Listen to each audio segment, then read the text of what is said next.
Hello everyone, welcome to this video. You can see by the title the kind of things we're doing in this video. I'm recording the intro after all of this because I didn't record a proper intro yesterday. So in this video you will see me go to New York City and go to the Romance Elite bookstore. The Ripped Bodice. I don't know how you pronounce it. I've seen people pronounce it different ways. I'm not really sure how you pronounce it, but that is where I went. And then after that I went to a Hozier concert, and I'm wearing the merch now, but I only included in the editing, I think, 2 shorter clips from the concert because I don't know how copyright works, so we're still experimenting on YouTube, so it's just gonna say those 2 clips. Hopefully I don't get copyrighted for it. I hope not. They're really short clips. And then today we went to Target. Did not record in there. Didn't think to. Again, new to this, not good at it, not gonna lie. And then we went to Barnes & Noble and I did record a little bit in there, but I have a massive book haul. So, not massive, but pretty big sized book haul for today. So, keep watching.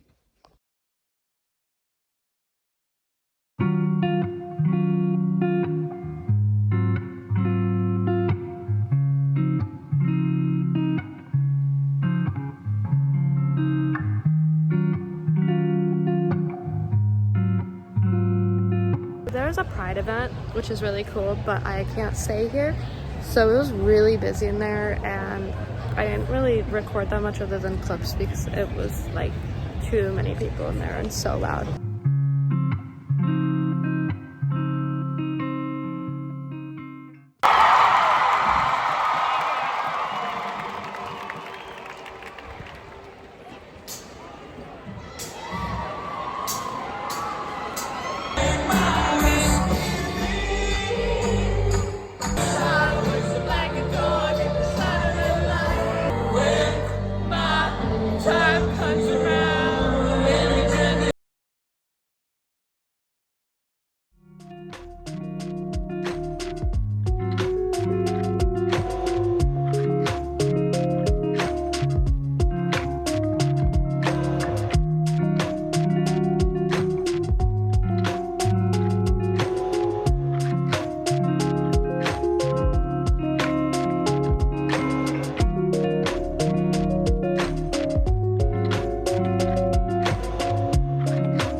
Okay, my room is really messy, so I'm deciding to record this here instead of my usual spot or where I recorded the last video.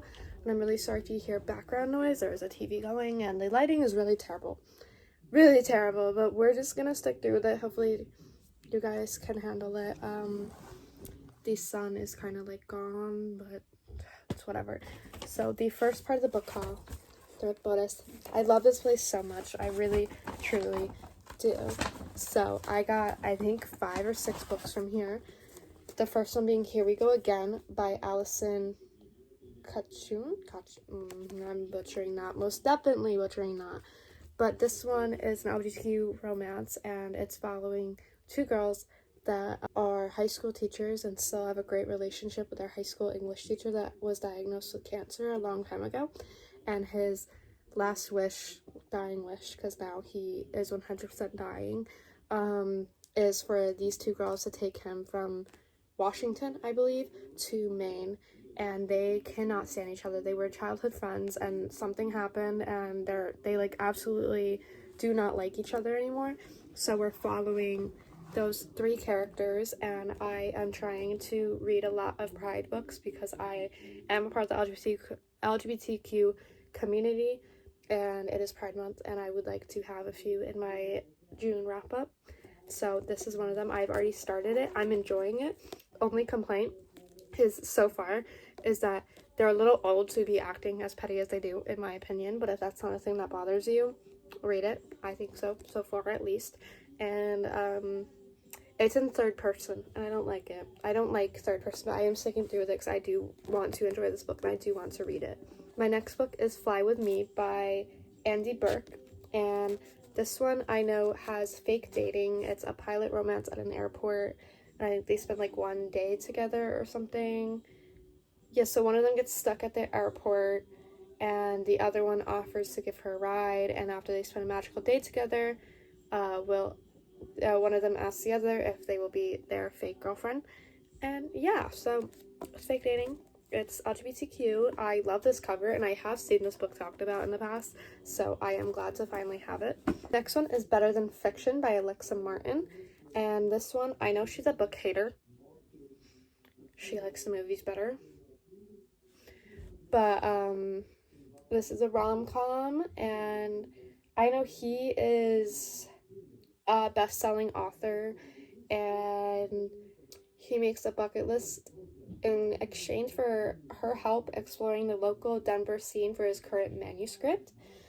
And yeah, that's really all I know, but this is such a short book. Like, it's so short. I don't even know if it's just over 300 pages, and it's got big font, and it looked so cute, so I wanted it. I got out on a limb in the new cover. I could not find this book anywhere, and I finally found it, and I realized that they switched the covers, and I think I do remember hearing that from somewhere. But I love this cover so much. I did love the old cover as well, but I kind of love having like the actual like characters' faces on the cover, because then I can try to kind of picture like a real person instead of just like their backs in the original cover. But if you don't know about this one is an accidental pregnancy. I know it's like a one-night stand ending in a accidental pregnancy, and they're working together to try and raise this baby together, and then sparks fly, whatever. That's really all I know about it, and I've heard amazing things about it. Usually I would not purposely pick up a accidental pregnancy book, but people love this one, so I wanted to follow the hype. Next up, I got Leather and Lark by Brynne Weaver, and I read Butcher and Blackbird. I don't think I loved it as much as most of Expected, but I did really, really enjoy it, and this is the second book that just came out following the guy's brother in the first book and the best friend of the female main character in the first book. I believe that's who they are. But yeah, it's another rom-com. If you don't know this series, it is serial killers that kill other serial killers, and it's something, but it is still a rom-com. It is very dark, a little gory. I heard this one was more gory, but the first one was an amazing book in my opinion, so I can't wait to pick this one up too. The last one from this one is The Simple Wild. I know this one is about a girl that goes to Alaska to rekindle a relationship with her father, and I don't really know much else about it. And then the male main character is the pilot that brought her to Alaska, I guess, and wants her to go home. So that's really all I know about it, but I have heard really amazing things about this, and I recently have kind of been loving like books where it's like in the wild. I don't know, but like outdoorsy, like it is summertime and stuff, but I'm starting to love like outside of the city type books, because I've read a lot of, I think, city romances, and I think I'm just kind of I'm in a different era, I guess, whatever. But that is all from the Rip Bonus, and then we'll go to Target. So the first one we have is Summer Romance, and I damaged the back. Okay, good start. Summer Romance by Annabelle Monaghan. Probably butchering that one too. But she has gone through a divorce, and 2 years later she's kind of ready to start dating again, and she starts a summer fling with our male main character, and that's really all I know about it. And it's a rom-com. Sparks fly, I guess. I mean, we'll see.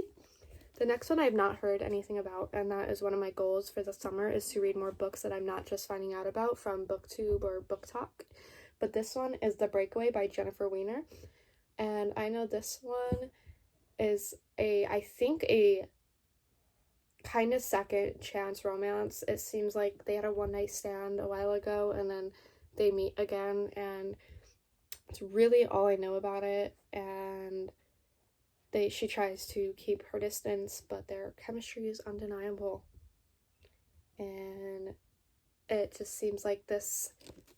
I don't really know if this is a rom-com, because there is mention of like a mother who she doesn't have a close relationship with in this book as well, but it sounded like a nice summer romance. I think it looks summery, at least to me, but we'll see. I do want to try to pick up more books I haven't heard about. Maybe this is talked about. Maybe I don't see it, but I feel like Target tends to pick up whatever is talked about online, but I haven't seen anything about this one personally, so I do want to read it soon. And then I have Right on Cue by Fallon Ballard, I think. The sticker is covering her name. This one is about a screenwriter and an actor, and the movie that they're filming is at her house, and then after the movie is over, he wants to stay a couple more weeks from the sounds of it to stick to the small town a little bit and kind of get out of the spotlight, and a romance sparks. And I have seen people's reviews on this book, and I don't think they're perfect, but it's such a short, quick read. It's something to breeze through nice and easily, and really the only complaint I've heard about this book is the romance doesn't feel that developed, and I feel like I want to see for myself, and I don't think it will be a huge complaint for me unless it's like really bad. Then the last one is Kristen Hanna, The Four Winds, and this one, I read Kristen Hanna's The Nightingale, and this one is following a woman throughout the Great Depression, I think, or the aftermath, I believe, one or the other, and she, I think, based off of the other book I read from her, writes really good women that like want to be more than what they are in this time period, and I'm really freaking excited for this. It was really hard for me to choose which Kristen Hanna book I wanted to buy from Target, but I ended up going with this one, and I bet I will love it, and I bet I will be returning to buy more of her books. Lastly, we have Barnes & Noble. Real quick, I wanted to talk about this. Now, this is the Ultimate Romance Reading Challenge, and it gives you prompts on the inside, and when you read a book, like, for example, read a book with an enemies to lovers premise, you open, like, the box, I think, and it's got a bunch of small bookish things in it.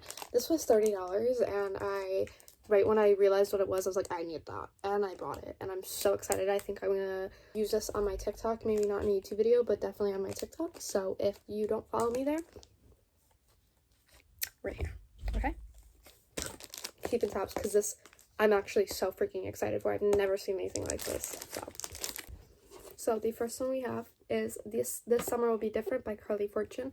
I literally just finished Meet Me at the Lake yesterday in hopes to buy this one, and I didn't find it at the Rit Botus, so I bought it at Barnes & Noble, and honestly, I read Every Summer After last summer, and I enjoyed it, but I didn't love it.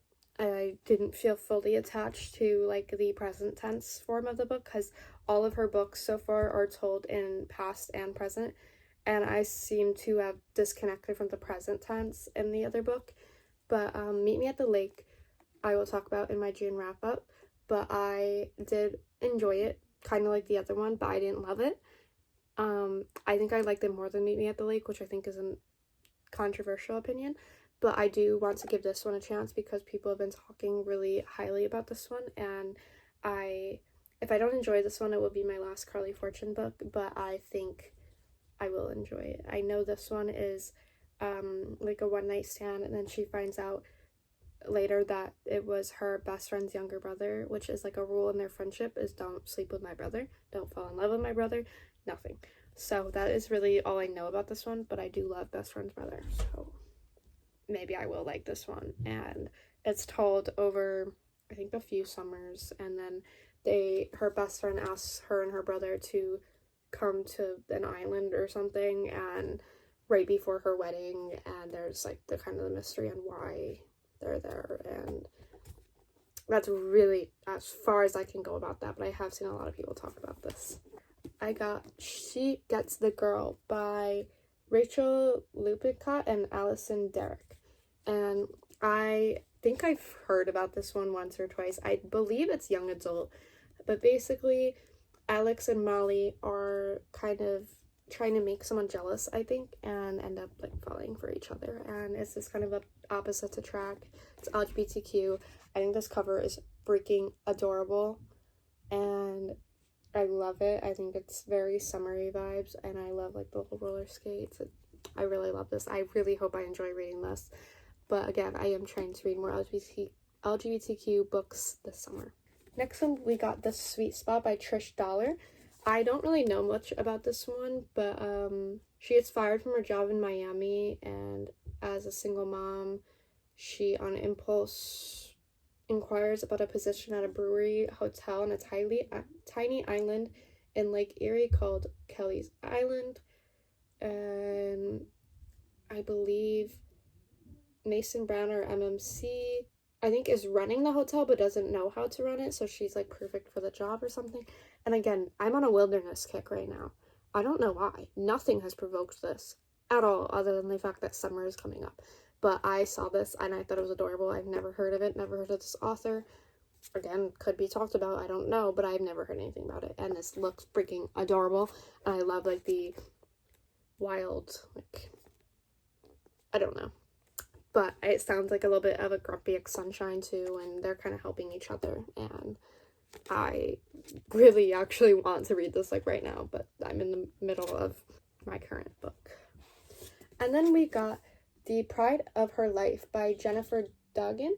Now this one is an enemies to lovers, Grumpy Sunshine queer rom-com for fans of Delilah Green Doesn't Care. And I am reading that one this month, so I will hopefully fit this one in too. Maybe I'll read it after. But I know it's kind of opposites attract from the sound of it. And so one of our female main characters inherits a rundown, struggling horse farm and starts working with our other female main character in this romance. And I don't know. I don't really... It gives a lot. Like, this is a long synopsis, but I don't really know what else to say about it, if I'm being honest. We got Savor It by Tara Dewitt, I believe is how you would say her name. And I absolutely, like, the second I saw this, like, on Goodreads, I was like, I want that just because of the cover. It is stunning. Like, I love, like, purplish pink covers. So freaking cute. And the dress coming off her shoulder, oh my god. But basically, this one, our FMC, her ex comes back to town, suddenly engaged. She wants to win at the Festival of Spoons. It's an annual summer competition, and she wants to win it. And then someone from New York City comes, our male main character from New York City comes in and is grieving and blah, blah, blah. It's a small town romance, and they strike a deal to turn things around, and maybe fake dating, or they're like helping each other win this contest, because yeah, I don't know, but that sounds really good. And I actually cannot freaking remember her name. I will put her channel here because I saw her read this and she loved it. And if like she loves it, that means I'm gonna love it. So shout out to her because she encouraged me to get this even more than like I already wanted to. And then our last two books is As Good as Dead by Holly Jackson. I just finished the past week. I think I finished Good Girl Bad Blood, and the show is coming out in July, and it's now early June. So I want to read this, and I want to finish it, and I want to watch the show. I want to be ready the second it comes out. So this is it for me. I don't know if I'm going to read the novella, and if anyone has an opinion on if you should read the novella or not, like if it's a necessity, definitely comment below if I should. But I didn't buy it, and if I want to later, I maybe will buy it online or go to Target or something. But I did get the last one, and then I also got 5 Survive.